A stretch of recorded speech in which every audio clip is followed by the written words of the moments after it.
मुनव्वर मेरी आंखों को मेरे शम्सो दुआ कर दे, गमों की धूप में वो साया जुल्फे दुता कर दे। मौला अली फरमाते थे, मेरे मौला मुश्किल कुशा कहते थे कि जब मेरा दिल चाहता है कि मैं अल्लाह से बातें करूं, जब मेरा दिल चाहता है कि मैं अल्लाह से बातें करूं तो मैं नमाज पढ़ने लगता हूं, और जब मैं चाहता हूं कि अल्लाह मुझसे बातें करें तो मैं कुरान पढ़ने लगता हूं। तो रात में कभी कुरान खोलकर बैठिए।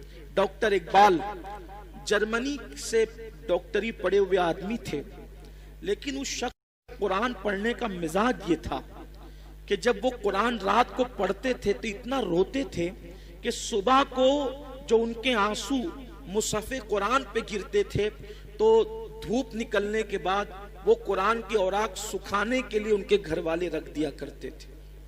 इकबाल की शायरी में जो चाशनी है वो कुरान की बरकत है, वो दुरूद मुस्तफ़ा सल्लल्लाहु अलैहि वसल्लम की बरकत है। डॉक्टर इकबाल ने अपनी कौम से मुखातिब होकर कहा था कि तुमने कुरान से मरना सीखा है, मरना, काश कि तुम कुरान से जीना सीख लेते। भाई मरने वालों के सराहने हम क्या पढ़ते हैं?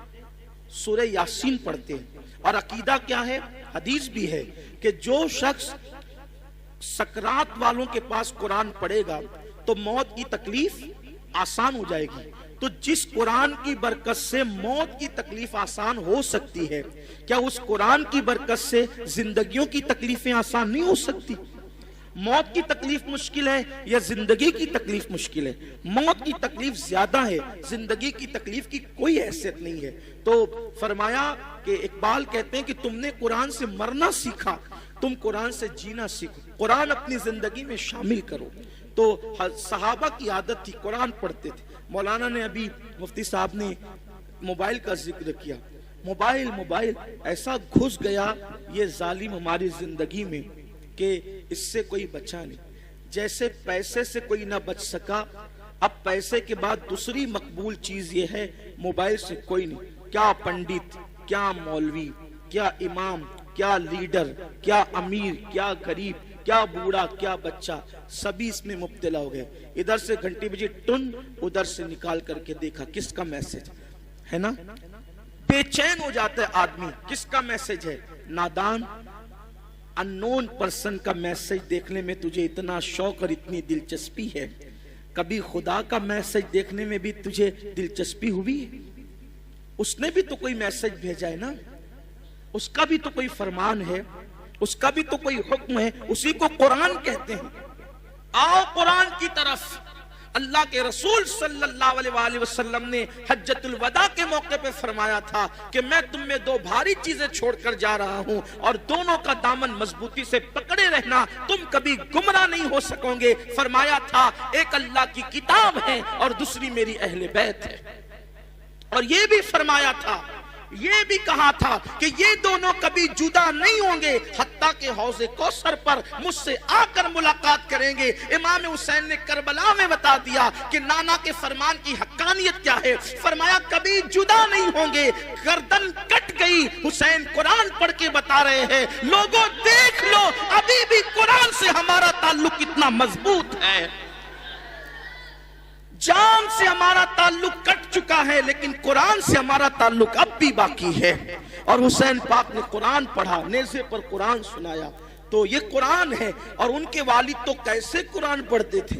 मौला अली कैसे फरमाते थे कि मैं घोड़े की एक जीन पर कदम रखने के बाद दूसरे जीन पर कदम रखने से पहले पूरा कुरान खत्म कर लिया करता हूं।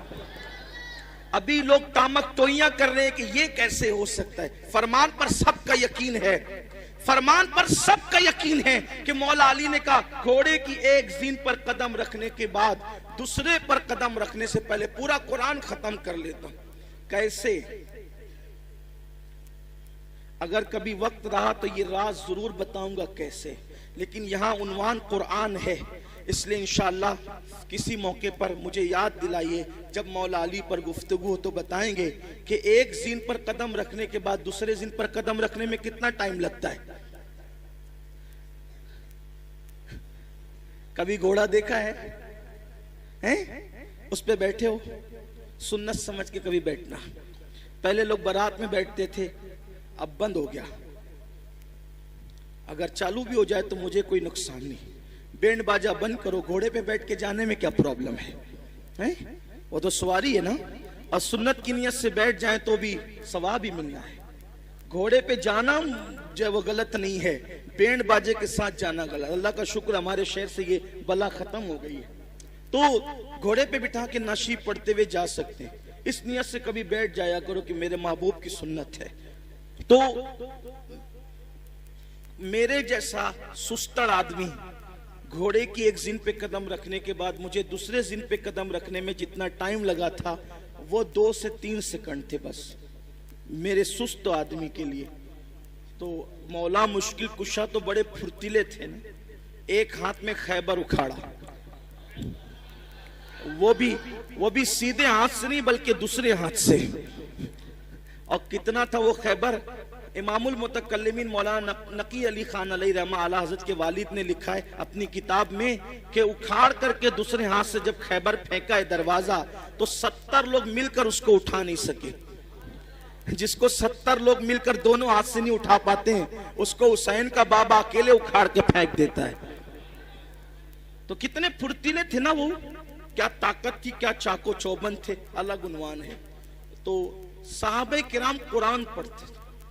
हम मोबाइल में बहुत मैसेज देखते हैं, थोड़ा बल्कि मोबाइल में कुरान डाउनलोड कर लो, कुरान मोबाइल में डाउनलोड कर लो, पढ़ो कुरान पढ़ो, उसकी बरकत मिलेगी।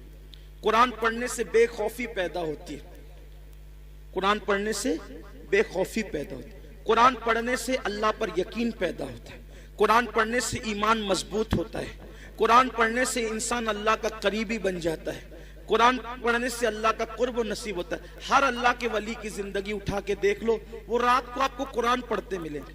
और जब तक हम रातों को कुरान पढ़ते थे उस वक्त तक के हम पर कोई जालिम हुक्मरान मुसल्लत नहीं था, हम सब पर गालिब थे और लोग मगलूब थे। लेकिन जब से हमने कुरान पढ़ना छोड़ दिया, अब मगलूब ही होते जा रहे हैं।